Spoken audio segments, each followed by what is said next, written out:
2009 Chevy Impala.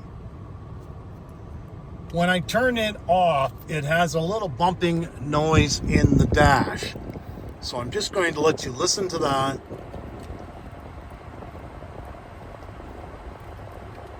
It's not there when the car is running. I'm just going to shut it off and let you listen.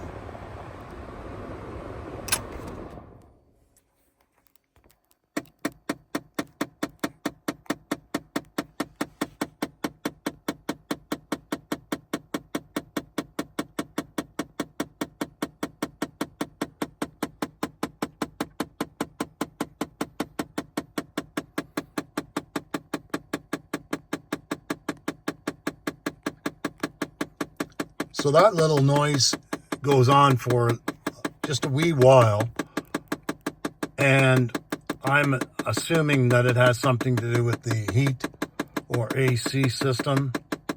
There's a little actuator door. I had that on a Ford automobile one time. And so anyway, just so you are aware, it is making that little noise.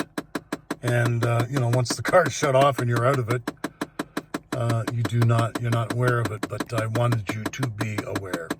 Thanks for watching. Bye.